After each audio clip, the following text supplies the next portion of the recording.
Good morning students. आज हम शुरू कर रहे हैं क्लास 11th का chapter number 5 that is states of matter. ठीक है, इस चैप्टर के अंदर बेसिकली हमको दो ही स्टेट्स की बात करनी है। एक है गैसियस स्टेट और एक थोड़ा सा इंट्रोडक्शन हम पढ़ेंगे कुछ प्रॉपर्टी के साथ दैट इज लिक्विड स्टेट। ठीक है, कुछ बेसिक सी चीजें हैं जो हमने छोटी क्लासेस में पढ़ी है, हो सकता है आप लोगों ने शायद पढ़ी हो या ना भी पढ़ी हो, तो वो कुछ बेसिक सी चीजें हैं जो मैंने यहाँ लिख दी हैं, पहले हम उसको डिस्कस कर लेते हैं। ठीक है, जब हम मैटर की बात करते हैं तो मैटर जो होता है वो हमको 3 डिफरेंट फिजिकल स्टेट में अर्थ क्रस्ट के ऊपर मिलता है ना। कोई भी ऐसा सब्सटेंस जिसका अपना मास होता है और जो किसी जगह को ऑक्यूपाई करता है ना, any substance which has its own mass and which occupy space is called matter. ये डेफिनेशन होती है मैटर की। और मैटर अगर अर्थ क्रस्ट पे हमको मिल रहा है, धरती के ऊपर अगर हमको मिल रहा है, तो जनरली वो हमको 3 स्टेट्स में मिलेगा। One is solid, second is liquid and third is gas. तो हमने 3 स्टेट्स की बात की है, सॉलिड, लिक्विड और गैस। ठीक है, अब अगर कोई भी सब्सटेंस हमारे पास है, ठीक है, जैसे चेयर है, टेबल है, अगर हम केमिस्ट्री की बात करें तो सोडियम है, मेटल है, आयरन मेटल है ना, हीलियम, नियॉन, आर्गन, ये सब गैसेस हो गई, मर्क्यूरी हो गया जो लिक्विड हो गया। तो अगर हमको कोई भी चीज अर्थ क्रस्ट पे 3 स्टेट्स में मिल रही है, सॉलिड, लिक्विड और गैस, तो उसका इस 3 स्टेट्स में होना 2 चीजों के ऊपर डिपेंड करता है। वो 2 चीजें हैं फोर्स ऑफ अट्रैक्शन। ये जो फोर्स ऑफ अट्रैक्शन है ये किसके बीच में, दिस इज बिटवीन पार्टिकल्स और बिटवीन मॉलिक्यूल्स। ठीक है, अगर हम किसी भी स्टेट की बात करें, सॉलिड की बात करें, लिक्विड की बात करें या गैस की बात करें, तो हमने पढ़ रखा है छोटी क्लासेस में, स्पेशली 9th में हम पढ़ कर आए हैं कि जितना भी मैटर होता है वो छोटे छोटे पार्टिकल से मिलकर बनता है। तो इन पार्टिकल्स के बीच में कुछ फोर्स ऑफ अट्रैक्शन है, वो पहली चीज हो गई। दूसरी चीज हमने लिखी थर्मल एनर्जी। ठीक है, thermal energy is that energy which is associated with the molecule और विद द पार्टिकल। पार्टिकल के अंदर जो एनर्जी है या मॉलिक्यूल के अंदर जो एनर्जी है उसको हम बोल रहे हैं क्या, थर्मल एनर्जी। तो अर्थ क्रस्ट पे अगर किसी भी सब्सटेंस का सॉलिड होना, लिक्विड होना या गैस होना किसी चीज पर डिपेंड करता है तो वो 2 ही चीजें हैं, पहला है फोर्स ऑफ अट्रैक्शन और दूसरा है थर्मल एनर्जी। ठीक है, अब इस पे कैसे डिपेंड कर रहा है, तो उसके लिए हमने 3 पॉइंट्स लिख रखे हैं। पहला क्या कि अगर फोर्स ऑफ अट्रैक्शन पार्टिकल के बीच में ज्यादा है, हाई है, that means matter exist in solid state, है ना। 2 चीजें हमने बोली, एक हमने बोला फोर्स ऑफ अट्रैक्शन और दूसरा बोला हमने थर्मल एनर्जी। थर्मल एनर्जी मतलब वो एनर्जी जिसमें हीट हो, थर्मल मतलब टेम्परेचर से डील करेगा तो हीट होगी, और जहां हीट होगी वहां पर पार्टिकल दूर दूर जाएंगे। तो फोर्स ऑफ अट्रैक्शन वो हो गया जो पार्टिकल को पास लाने का काम कर रहा है, और थर्मल एनर्जी वो हो गई जो पार्टिकल को दूर ले जाने का काम कर रही है। ठीक है, तो अगर थर्मल एनर्जी की अगर हम बात करें तो हम यहां पढ़ेंगे फोर्स ऑफ अट्रैक्शन। यहां हमने लिखा है कि अगर फोर्स ऑफ अट्रैक्शन पार्टिकल के बीच में ज्यादा है तो मैटर एग्जिस्ट करेगा किसमें, सॉलिड स्टेट में। ऑब्वियसली है कि फोर्स ऑफ अट्रैक्शन ज्यादा है तो पार्टिकल जो है वो स्ट्रॉन्ग बॉन्ड से एक दूसरे से जुड़े हुए होंगे, और जब पार्टिकल स्ट्रॉन्ग बॉन्ड से जुड़ेंगे तो पास पास होंगे। और हमने पढ़ रखा है कि सॉलिड्स के अंदर पार्टिकल क्या होते हैं, पास पास। तो जहां पर भी आप ये बोल रहे हो कि फोर्स ऑफ अट्रैक्शन ज्यादा है, वहां पर हमेशा स्टेट क्या आएगी, मैटर की, सॉलिड। इसी की जगह अगर हम थर्मल एनर्जी की बात करें और ये बोल दे कि थर्मल एनर्जी बहुत ज्यादा है फोर्स ऑफ अट्रैक्शन के मुकाबले, तो उस कंडीशन में पार्टिकल जो है वो इतनी हीट लेकर चल रहे हैं कि वो बहुत दूर दूर होंगे, फोर्स ऑफ अट्रैक्शन को ओवरकम कर जाएंगे, और उस केस में जो स्टेट मिलेगी वो क्या होगी, gaseous state. If thermal energy of particle is high it exist in gaseous state. ठीक है, अब अगर हम फोर्स ऑफ अट्रैक्शन और थर्मल एनर्जी को साथ में लें और ये बोले कि किसी भी सब्सटेंस के अंदर फोर्स ऑफ अट्रैक्शन और थर्मल एनर्जी की वैल्यू क्या है, सेम है। फोर्स ऑफ अट्रैक्शन की पावर भी उतनी है और थर्मल एनर्जी भी उतनी है, दोनों सेम वैल्यू पर है, तो उस केस में हमारी स्टेट क्या होगी, liquid. If the force of attraction and the thermal energy are same, matter exist in liquid state. Clear है। तो अर्थ क्रस्ट पे किसी भी सब्सटेंस का सॉलिड, लिक्विड और गैस होना 2 फैक्टर पे डिपेंड कर रहा था। One was force of attraction between the molecules और पार्टिकल्स, और दूसरा हो गया थर्मल एनर्जी। ठीक है, थर्मल एनर्जी ऑफ पार्टिकल्स। अगर फोर्स ऑफ अट्रैक्शन ज्यादा है तो सॉलिड स्टेट, थर्मल एनर्जी ज्यादा है तो गैसियस स्टेट, और अगर फोर्स ऑफ अट्रैक्शन और थर्मल एनर्जी की वैल्यू सेम है तो वो क्या हो गया, हमारा लिक्विड स्टेट। ये क्लियर है चीज, है ना। अच्छा, अभी हम इसी स्टेट्स को सॉलिड, लिक्विड और गैस का होना मेल्टिंग पॉइंट और बॉइलिंग पॉइंट से भी बता सकते हैं। ठीक है, हम क्या बोल रहे हैं कि अगर हमारे पास कोई सब्सटेंस है ना, मान लो यहां पर हमने बोला एक सब्सटेंस है हमारे पास, तो इस सब्सटेंस के अंदर हम ये बोल रहे हैं कि मेल्टिंग पॉइंट और बॉइलिंग पॉइंट का डिफरेंस हो सकता है। और वो कैसे? हम ये बोलें कि अगर किसी भी सब्सटेंस का मेल्टिंग पॉइंट है ना, किसी भी सब्सटेंस का जो मेल्टिंग पॉइंट है वो रूम टेम्परेचर से ऊपर है ना। रूम टेम्परेचर मतलब जो हमारा घर का नॉर्मल टेम्परेचर होता है 27 से 37 डिग्री के सेल्सियस के बीच में। तो अगर किसी का भी मेल्टिंग पॉइंट रूम टेम्परेचर से ज्यादा है मतलब वो मेल्ट नहीं होगा। तो उस केस में ये हम क्या बोल रहे हैं, कहां पर है मेल्टिंग पॉइंट? रूम टेम्परेचर पे। अगर रूम टेम्परेचर पे मेल्टिंग पॉइंट होता है तो वो स्टेट हमको क्या मिली? सॉलिड। क्लियर है चीज, है ना। अगर किसी भी सब्सटेंस का मेल्टिंग पॉइंट रूम टेम्परेचर से ऊपर है मतलब रूम टेम्परेचर पे वो चीज मेल्ट नहीं होगी, दैट मींस कि वो कौन सी स्टेट में मिलेगी? सॉलिड। अगर हम ये बोल रहे हैं कि किसी भी चीज का मेल्टिंग पॉइंट रूम टेम्परेचर से बिलो है ना, बिलो ये था हाई, मेल्टिंग पॉइंट हाई होगा रूम टेम्परेचर से, ये हो जाएगा क्या? Below room temperature. तो रूम टेम्परेचर से अगर कम है मेल्टिंग पॉइंट मतलब वो हमेशा हमको मेल्टेड कंडीशन में मिलेगा, लिक्विड स्टेट में मिलेगा। तो स्टेट क्या आ गई हमारी? लिक्विड। ठीक है। और इसी तरीके से अगर हम ये बोलते हैं कि किसी भी सब्सटेंस का बॉइलिंग पॉइंट रूम टेम्परेचर से नीचे है ना, यहां पर melting point below room temperature था लेकिन boiling point above room temperature होगा। मतलब बॉईल करने के लिए आपको रूम टेम्परेचर से थोड़ा ऊपर जाना पड़ेगा तो लिक्विड कन्वर्ट होगा किसमें? गैस में। वही कॉन्सेप्ट हम यहां बोल रहे हैं कि बॉइलिंग पॉइंट जो है ये क्या है? ये हो जाएगा अबव रूम टेम्परेचर। ठीक है, यहां भी हाई की जगह अपन अबव लिख लेते हैं। ठीक है, बॉइलिंग पॉइंट जो है वो अबव रूम टेम्परेचर हो गया तो स्टेट क्या हो गई हमारी? गैस। तो आप इसको ऐसे भी समझा सकते हैं। ठीक है, कोई सब्सटेंस है, मेल्टिंग पॉइंट रूम टेम्परेचर से ऊपर है तो रूम टेम्परेचर पे मेल्ट नहीं होगा, स्टेट आ गई solid. Melting point room temperature से नीचे है लेकिन बॉइलिंग पॉइंट रूम टेम्परेचर से ज्यादा है तो गैस करने के लिए हीट करना पड़ेगा लेकिन मेल्ट करने के लिए रूम टेम्परेचर पे हो जाएगा, इसलिए क्या है? लिक्विड स्टेट में मिल रहा है। और कोई अगर हमको गैस स्टेट में मिल रहा है मतलब उसका बॉइलिंग पॉइंट क्या है? रूम टेम्परेचर से बिलो है, सॉरी अबव नहीं, ये हो गया बिलो रूम टेम्परेचर। तो रूम टेम्परेचर से बॉइलिंग पॉइंट कम है तो उस कम टेम्परेचर पे पहले से ही हमको क्या मिल रहा है? गैस स्टेट में मिल रहा है। ठीक है, तो आप या तो ऐसे बोल दें कि थर्मल एनर्जी और फोर्स ऑफ अट्रैक्शन के बेसिस पे हम सॉलिड लिक्विड गैस को क्लासिफाई कर देते हैं या मेल्टिंग पॉइंट और बॉइलिंग पॉइंट के कॉन्सेप्ट से भी हम समझा सकते हैं। ठीक है, अब यहां से हमारे लिए इंपॉर्टेंट क्या है? सबसे ज्यादा गैस स्टेट। हम ज्यादा से ज्यादा चीज जो यहाँ पढ़ेंगे वो होगी गैसेस के बारे में, गैस स्टेट की जनरल प्रॉपर्टीज क्या क्या है वो सारी चीजें जो भी हम नेक्स्ट टॉपिक में पढ़ेंगे। फिर इससे रिलेटेड कौन कौन से फोर्सेस हैं, इंटरमॉलिक्यूलर फोर्सेस, वो हम पढ़ेंगे। उसके बाद हम कौन कौन से लॉस चलते हैं, बॉयल्स लॉ, चार्ल्स लॉ, वो देखेंगे कि कौन सा फॉर्मूला यूज होता है बॉयल्स लॉ से रिलेटेड न्यूमेरिकल सॉल्व करने में या चार्ल्स लॉ से रिलेटेड न्यूमेरिकल सॉल्व करने में। तो वो सारी चीजें क्लियर है। आप ये दोनों चीजें लिख लें, ये पूरा और वो भी।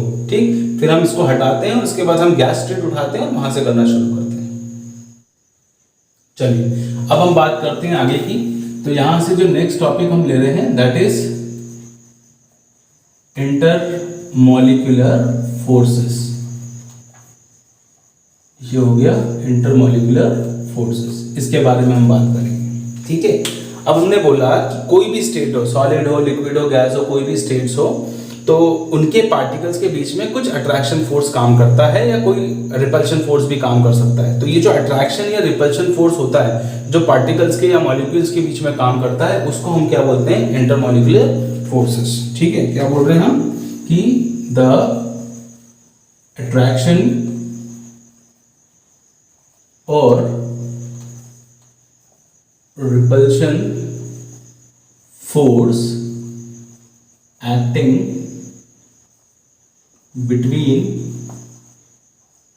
particles is called intermolecular forces। ठीक है, अब ये जो इंटरमॉलिक्यूलर फोर्सेस होते हैं they are generally weak force. कैसे होते हैं? वीक फोर्स होते हैं। तो दूसरी चीज हम क्या बोल रहे हैं कि these forces are weak force, these intermolecular forces are weak forces, और इस वीक फोर्स को हमने यहाँ एक नाम दिया है, that is called van der Waals force. तो हम इसको बोल रहे हैं they are also known as van der Waals force या वंडर वॉल फोर्सेस। क्लियर है? तो मॉलिक्यूल्स के बीच में जो फोर्स ऑफ अट्रैक्शन या फोर्स ऑफ रिपल्शन काम करता है, उस फोर्स को हम क्या बोलते हैं? Intermolecular force. ये जो इंटरमॉलिक्यूलर फोर्स होता है ये जनरली वीक होता है और इसको एक नाम दिया गया है, that is wonder Waals forces. तो यहां पर हमने इसको नाम दे दिया। ठीक है, वंडर वॉल फोर्सेस। अब यहां पर हमको इस पर्टिकुलर इंटरमॉलिक्यूलर फोर्सेस के अंदर 4 टाइप के फोर्सेस के बारे में पढ़ना है जो मॉलिक्यूल्स के बीच में या पार्टिकल्स के बीच में हो सकते हैं। ठीक है, इसमें से हम पहला फोर्स जो ले रहे हैं that is dispersion force.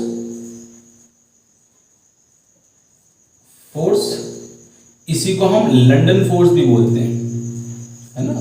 Fritz London नाम के साइंटिस्ट ने इसको स्टडी किया था, इसलिए इसको लंदन फोर्स नाम भी दिया है। तो या तो आप डिस्पर्जन फोर्स बोलें या फिर आप इसको लंदन फोर्स बोलें। ठीक है, इसके अलावा एक नाम और हम दे रहे हैं, दैट इज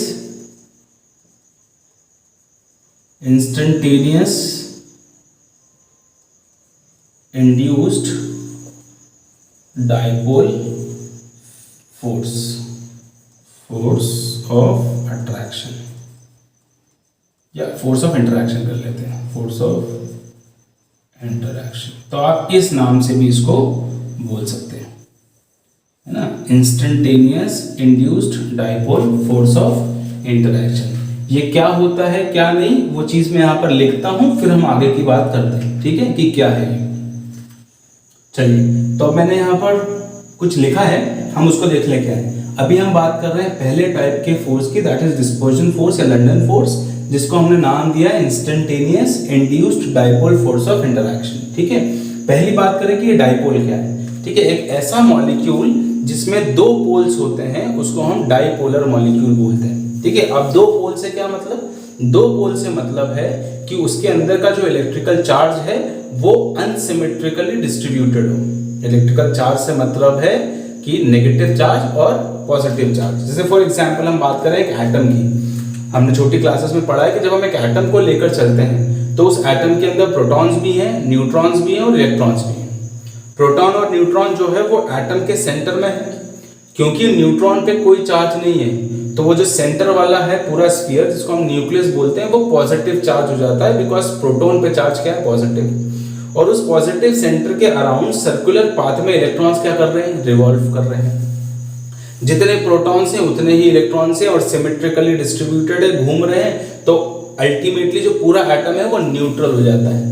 उस टाइप के पार्टिकल को जिसमें पॉजिटिव और नेगेटिव कुछ इस तरीके से डिस्ट्रीब्यूटेड हो कि ओवरऑल चार्ज 0 हो जाए, उसको हम नॉन पोलर मॉलिक्यूल बोलते हैं। तो अब आपको समझ में आ गया होगा कि पोलर मॉलिक्यूल क्या है। एक ऐसा मॉलिक्यूल जिसके अंदर पॉजिटिव चार्ज और नेगेटिव चार्ज जो है वो अनइक्वली डिस्ट्रीब्यूटेड हो। जैसे फॉर एग्जांपल एक मॉलिक्यूल है, उसका सारा पॉजिटिव चार्ज जो है वो हम एक तरफ ले जाएं और सारा नेगेटिव चार्ज जो है वो हम एक तरफ कर दें, तो जो डिस्ट्रीब्यूशन हुआ वो अनसिमेट्रिकल हो गया, एक तरफ का एंड पॉजिटिव हो गया, एक तरफ का एंड नेगेटिव हो गया। तो उस टाइप के मॉलिक्यूल को हमने क्या बोला?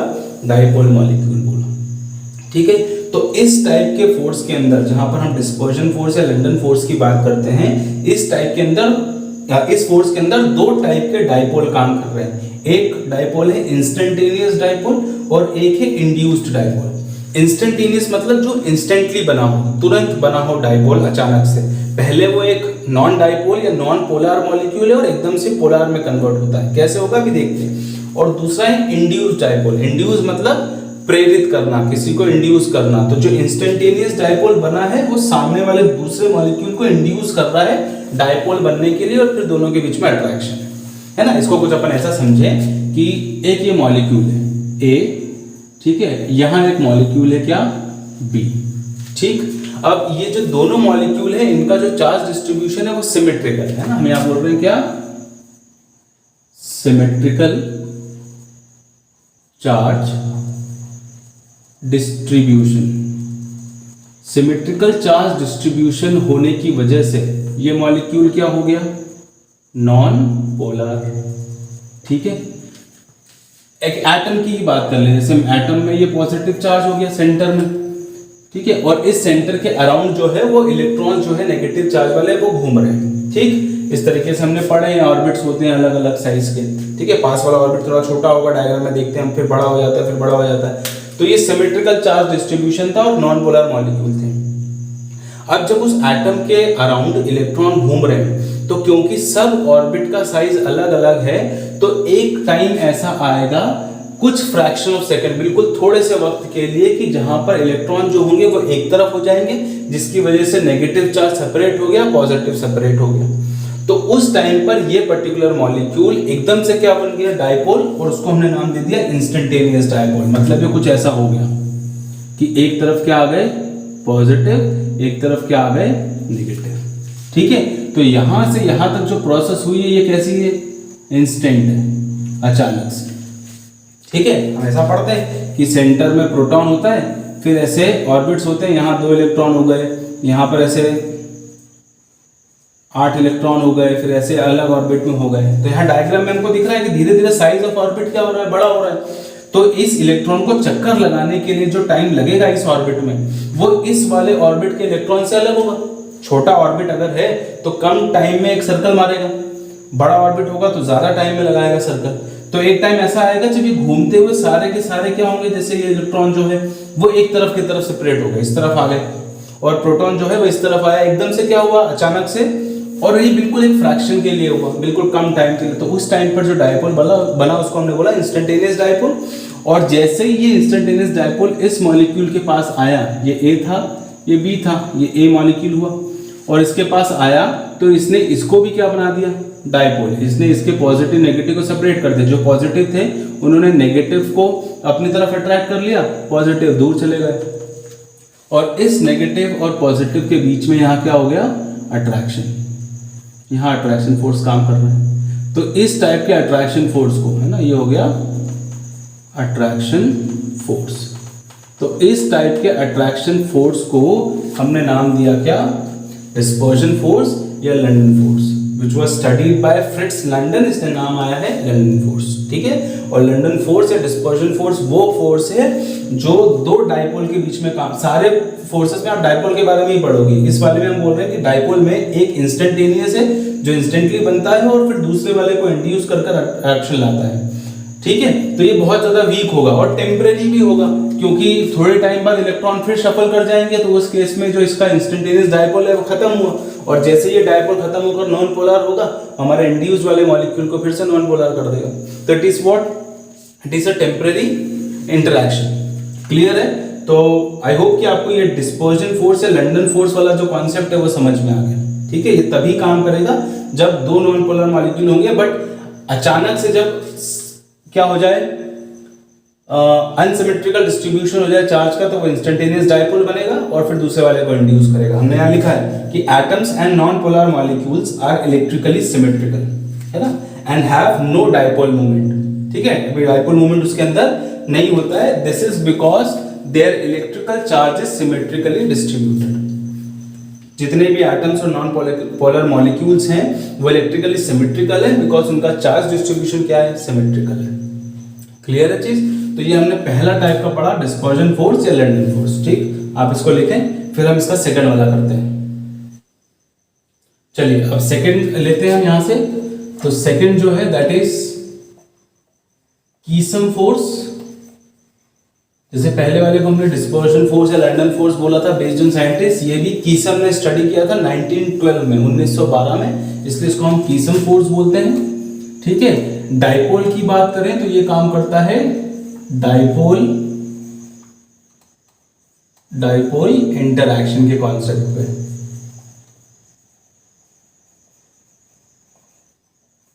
ठीक है, तो कीसम फोर्स या डायपोल इंटरैक्शन का मतलब क्या?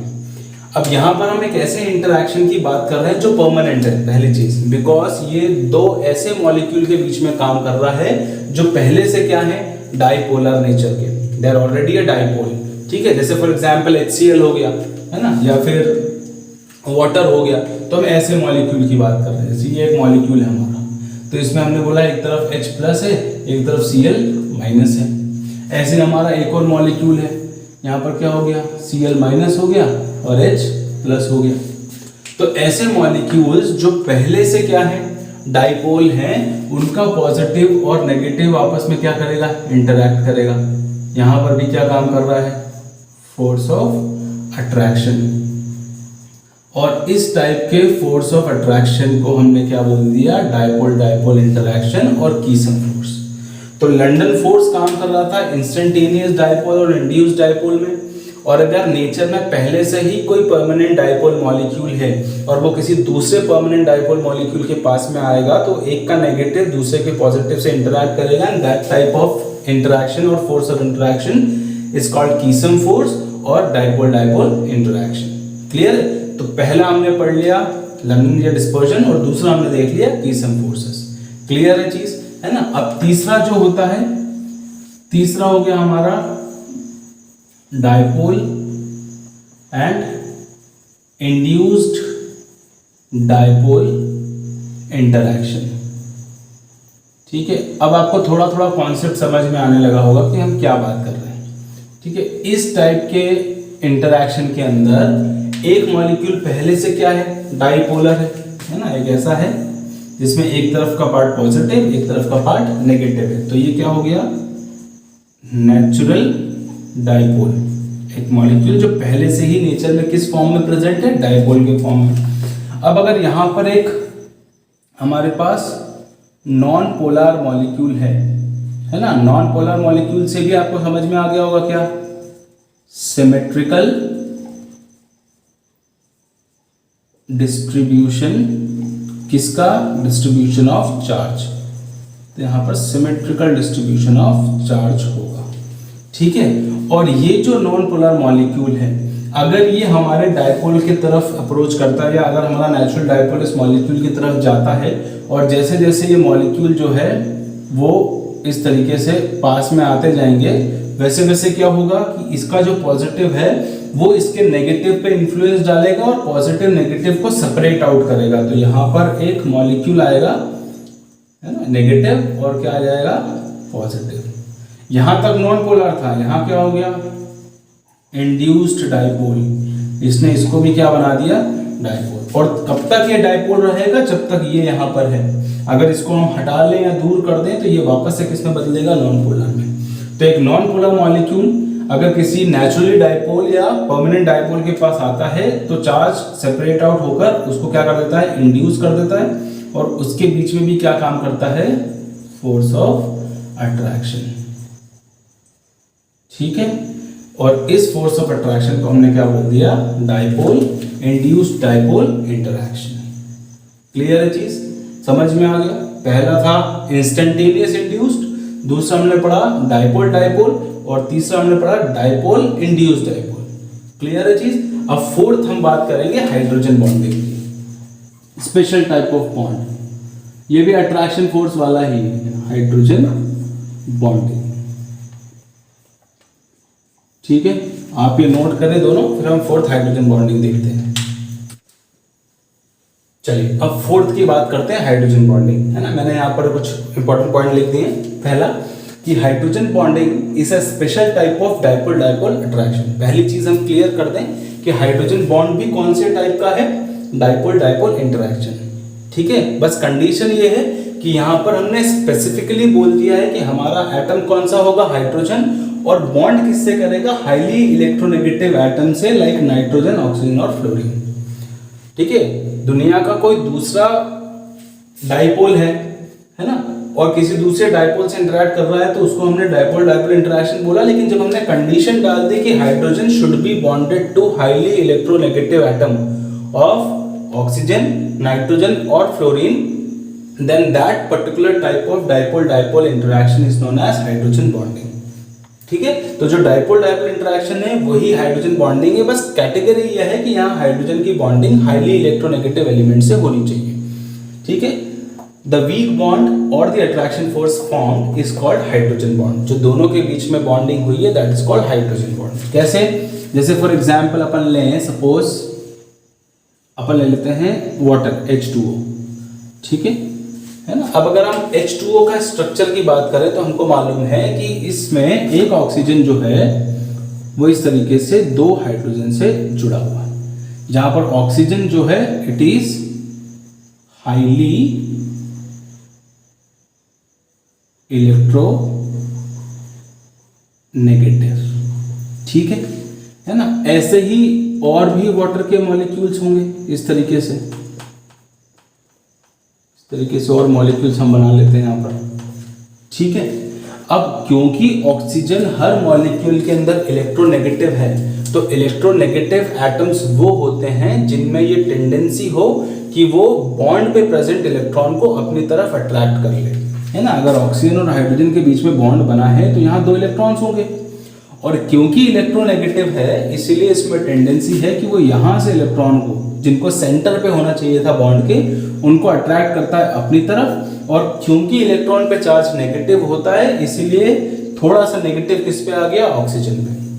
अगर इलेक्ट्रॉन सेंटर में होते तो न्यूट्रल होता, लेकिन इलेक्ट्रॉन अपने नेगेटिव चार्ज कैरेक्टर की वजह से जब ऑक्सीजन की तरफ शिफ्ट हुए तो ऑक्सीजन को हल्का सा नेगेटिव दिया, जिसको केमिस्ट्री में बोलते हैं partial negative charge, which is denoted bye ऐसा डेल्टा नेगेटिव, ठीक है। तो यहाँ क्या आ गया, डेल्टा पॉजिटिव। सेम यहाँ से भी शिफ्ट होंगे तो डेल्टा पॉजिटिव, यहाँ डेल्टा नेगेटिव, ये हो गया डेल्टा पॉजिटिव, ये डेल्टा नेगेटिव, ये डेल्टा पॉजिटिव, ये डेल्टा नेगेटिव, ये डेल्टा पॉजिटिव। ऐसे हर वाटर मॉलिक्यूल में होगा।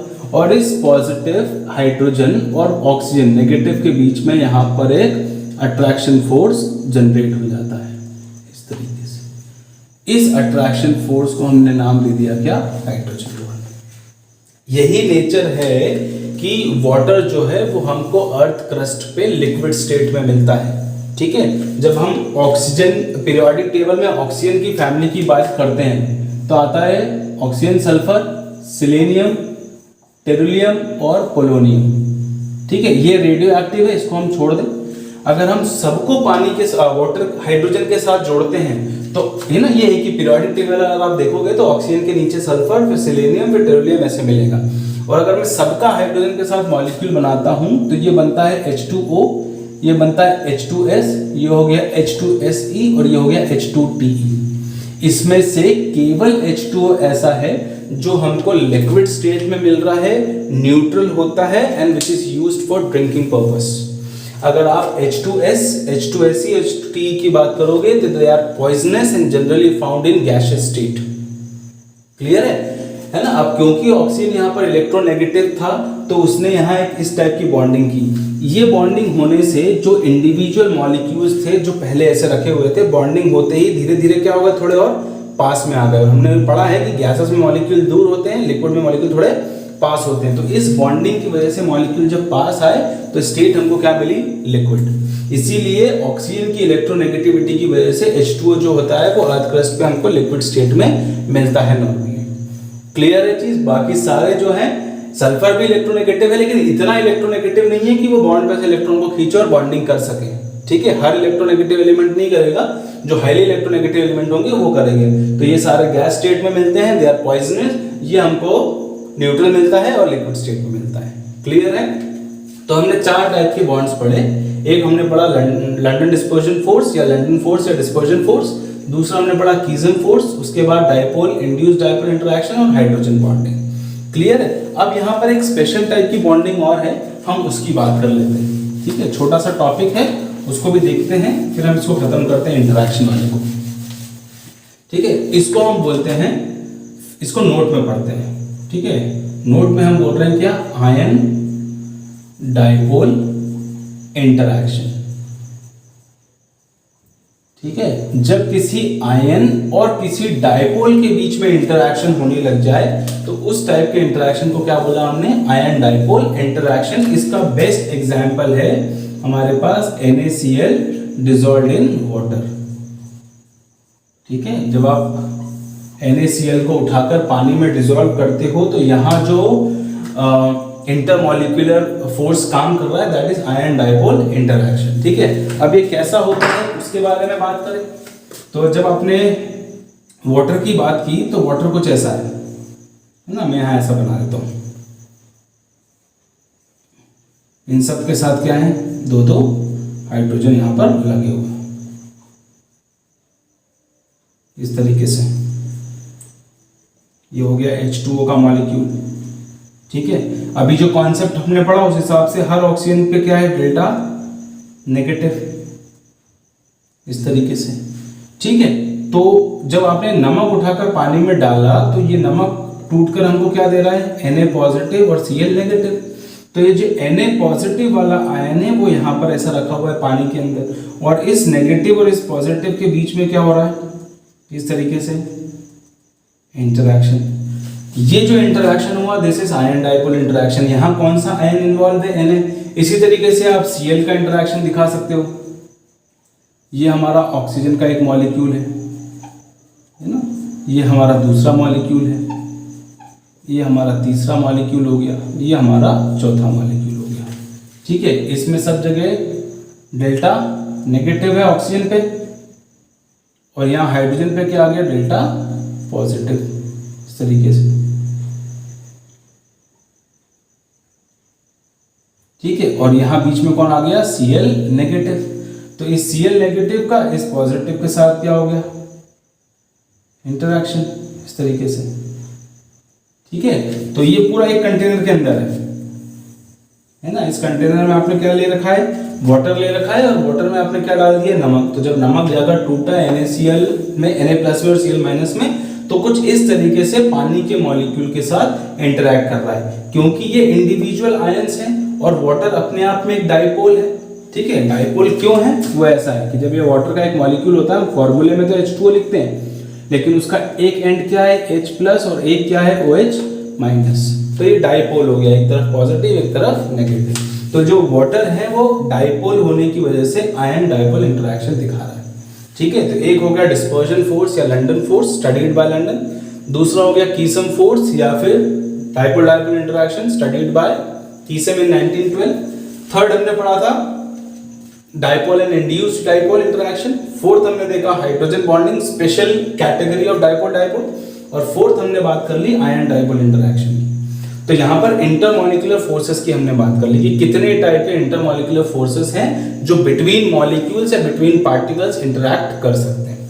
क्लियर है चीज। तो इतना हमने यहाँ पर अभी खत्म किया। अब हम इसके बाद देखते हैं कि गैस स्टेट क्या है, उसकी बेसिक प्रॉपर्टीज क्या है, और उसके लिए हम क्या क्या मेजर कर सकते हैं, मास कैसे निकालेंगे, वॉल्यूम क्या है, टेम्परेचर क्या है, प्रेशर क्या है, और उसके बाद फिर हम गैसेस के लॉस के बारे में पढ़ते हैं। ठीक है, आप इतना करें। चलिए अब नेक्स्ट है हमारा गैसियस स्टेट। ठीक है, अब जो सॉलिड, लिक्विड और गैस स्टेट की हमने बात की, उसमें से जो स्टेट अभी हम ले रहे हैं दैट इज गैस स्टेट, और उसके बाद हम पढ़ेंगे लिक्विड स्टेट। सॉलिड स्टेट जो है वो आप 12th में पढ़ोगे चैप्टर 1 में।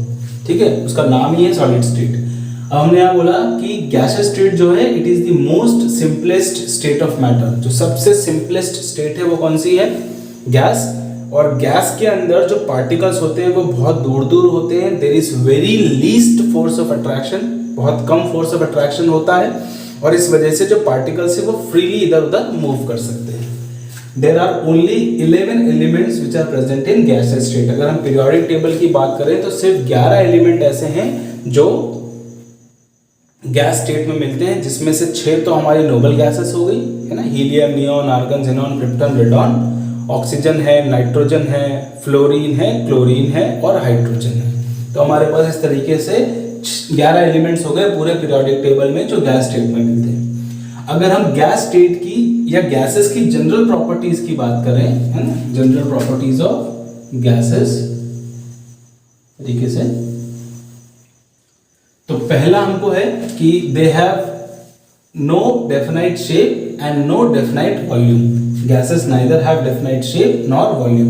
ना तो उसका अपना खुद का शेप होता है, ना उसका खुद का वॉल्यूम होता है। हाँ, अगर आप गैसेस के वॉल्यूम को मेजर करने की बात कर रहे हैं तो उसका वॉल्यूम उतना ही होगा जितना कि एक कंटेनर का वॉल्यूम है ना। अगर मेरे पास एक क्लोज कंटेनर है जिसकी कैपेसिटी 1 लीटर है और उसमें गैस भरी हुई है, तो गैस भी कितनी हुई, 1 लीटर। बिकॉज स्टार्टिंग में मैंने आपको बोला कि गैसेस के पार्टिकल्स में फोर्स ऑफ अट्रैक्शन बहुत कम है, मॉलिक्यूल्स जो है वो फ्रीली मूव करते हैं, इसलिए जब फ्री मूव करेंगे तो कंटेनर को पूरा भर लेंगे। इसीलिए वॉल्यूम के केस में जितना वॉल्यूम गैस का है वो उसके बराबर होगा कंटेनर के वॉल्यूम के, ठीक है।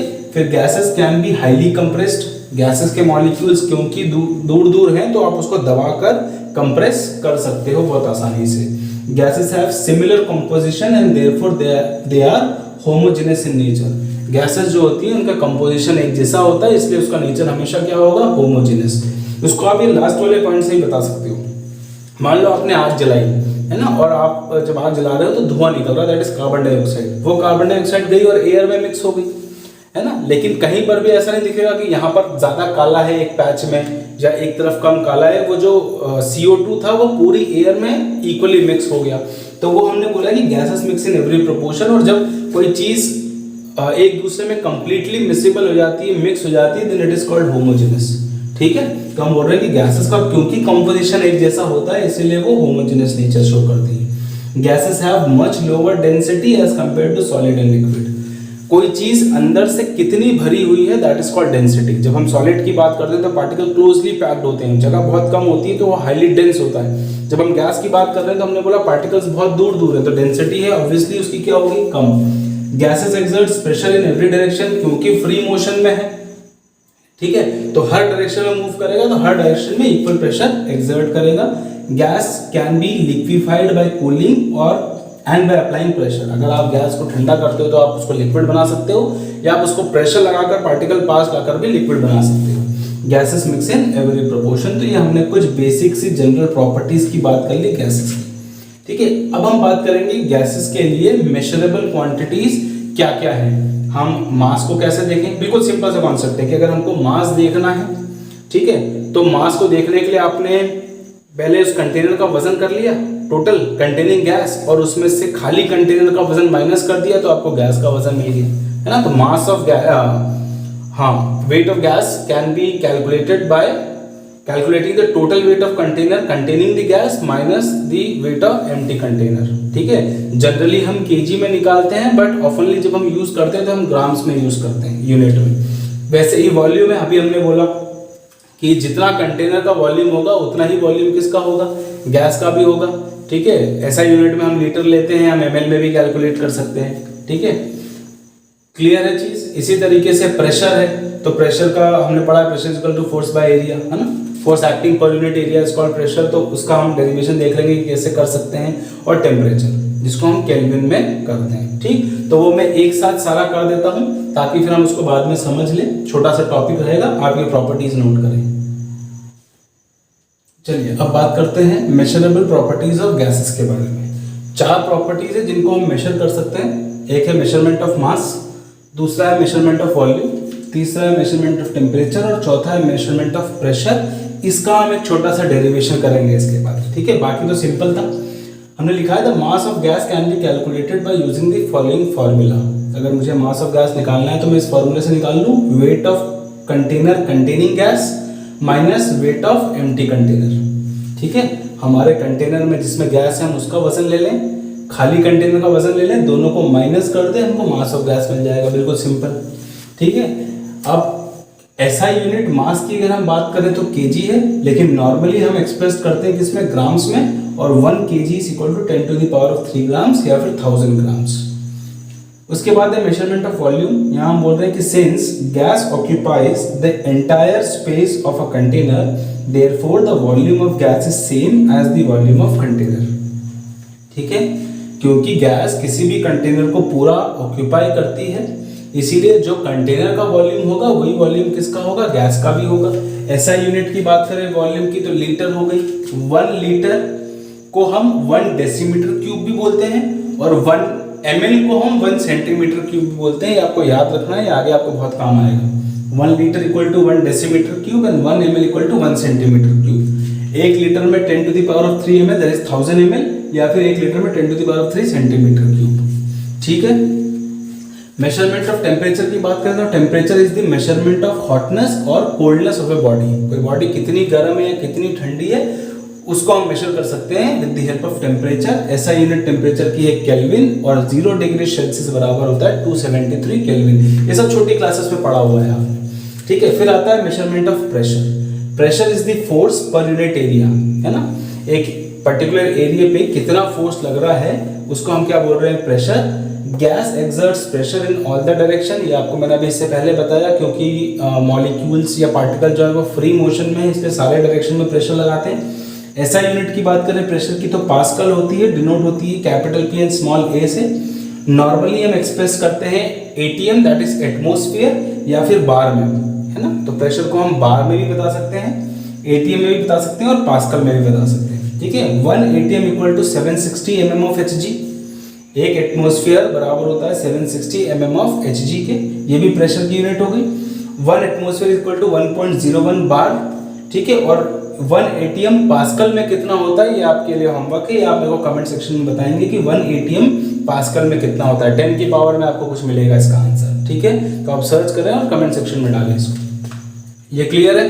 अब हम बात करते हैं कि अगर मुझे प्रेशर कैलकुलेट करना है तो मैं प्रेशर को कैसे कैलकुलेट करूं, ठीक है। छोटा सा डेरिवेशन करते हैं यहाँ पर, ठीक है। एक इक्वेशन बना लेते हैं कि प्रेशर को हम कैसे निकालें। अभी प्रेशर के लिए हमने डेफिनेशन के हिसाब से फॉर्मूला है हमारे पास, है ना। डेफिनेशन हमने प्रेशर की क्या बोली है, pressure is force per unit area, मतलब P equal to F upon A, where P is pressure, F is force and A is area, ठीक है। अब हमको मालूम है क्या कि सिंस, इसको हम इक्वेशन नंबर 1 मानते हैं, since force F equals to होता है mass into acceleration due to gravity, ठीक है। तो ये हो गया F equal to m into G, है ना। स्मॉल m ले लेते हैं अपन, कैपिटल M नहीं ले रहे हैं, कैपिटल M हम मोलैरिटी में लेते हैं, तो यहाँ ले रहे हैं स्मॉल m इंटू जी, ठीक है। फिर m is mass and g is gravity. ये इक्वेशन नंबर हमारी सेकंड हो गई। इक्वेट करते हैं यहाँ से अपन फ्रॉम फर्स्ट एंड सेकंड, अपने को क्या मिल गया, P इक्वल टू F की वैल्यू यहाँ लगा दें तो m into G upon A, ये मिल गया। ये हो गई इक्वेशन नंबर 3, ठीक है। अब हमारे पास डेंसिटी की भी एक इक्वेशन है, since density equals to mass by volume. Density क्या हो जाता है, मास बाय वॉल्यूम। तो अगर मैं यहां से वॉल्यूम या मास की इक्वेशन बना लूं तो वॉल्यूम यहां मल्टीप्लाई हो जाएगा, तो m will be equal to density जो होती है, this is denoted by a symbol like this is called rho, RHO rho, ठीक है। ऐसा बनता है रो।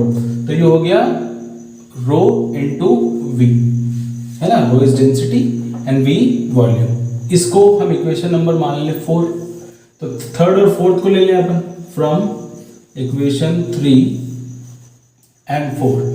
अपने को गया P इक्वल्स टू m की जगह ये वैल्यू लगा दें, rho into v into G by a। ये हो गया इक्वेशन नंबर 5, ठीक है। अब अगर हम वॉल्यूम का फॉर्मूला निकालें तो हम क्या बोल रहे हैं कि since v equals to length into breadth into height, ठीक है। जहां पर लेंथ इंटू ब्रेथ क्या होता है, एरिया, तो इसी फॉर्मूले को हम लिख सकते हैं v is equal to a into h। ये हो गया इक्वेशन नंबर 6, और इसको उठाकर यहां रख दें तो आ जाएगा from equation 5 and 6 P will be equal to rho into V की जगह आ गया A into H into G upon A से A कैंसिल हो गया, P इक्वल टू बचा रो Hg। तो this is the formula for calculating pressure for any gas. वहां पर रो क्या हो गया, डेंसिटी, H हो गया क्या, height of that container, and G is acceleration due to gravity. तो ये वैल्यूज हम रखें, हमको प्रेशर मिल जाएगा। हालांकि इसको अपने को भी ज्यादा यूज नहीं करना, अभी अपन आगे जब गैस लॉस पढ़ेंगे तो वहां ये ज्यादा काम आएगा। क्लियर है चीज, है ना। तो आज की क्लास में हमने ये पढ़ लिया कि मैटर कितनी स्टेट्स में है। कोई भी स्टेट में अगर मैटर को हमको रखना है तो वो कैसे डिटरमाइन होता है, कौन कौन से फैक्टर है। उसके बाद हमने पढ़ा इंटरमोलिकुलर फोर्सेस के बारे में, जिसमें हमने 5 फोर्सेस की बात की। एक पढ़ा डिस्पर्जन या लैंडिंग फोर्स, दूसरा हमने पढ़ा क्या था, कीसन फोर्स, जिसको हमने डायपोल डायपोल इंटरैक्शन बोला। थर्ड हमने पढ़ा dipole induced dipole interaction. Fourth हमने हाइड्रोजन बॉन्डिंग देखी, और फिफ्थ हमने बात की किसकी, आयन डायपोल इंटरैक्शन की। फिर हम आए गैस स्टेट के बारे में पढ़ने। तो गैस स्टेट के बारे में हमने पढ़ा, कुछ जनरल प्रॉपर्टीज उसकी पढ़ी, और उसके बाद हमने कुछ उसके मेजरमेंट्स के बारे में पढ़ लिया या मेजरिंग प्रॉपर्टीज के बारे में पढ़ लिया। ठीक है, अब यहाँ से नेक्स्ट क्लास में आप पढ़ेंगे गैस लॉस के बारे में, जहाँ बॉयल्स लॉ, चार्ल्स लॉ, है ना, Avogadro's law, kinetic molecular theory of gases, और उनसे रिलेटेड न्यूमेरिकल कैसे करना है, तो वो सारी चीज़ें हम करेंगे। ठीक है, तो इतना आप नोट करें, और इसके अलावा अगर आपको आज की क्लास से रिलेटेड कोई भी डाउट होता है तो आप उसको कमेंट सेक्शन में डाल दें, मैं आपको वहाँ आंसर दे दूँगा। ठीक, चलिए, थैंक यू।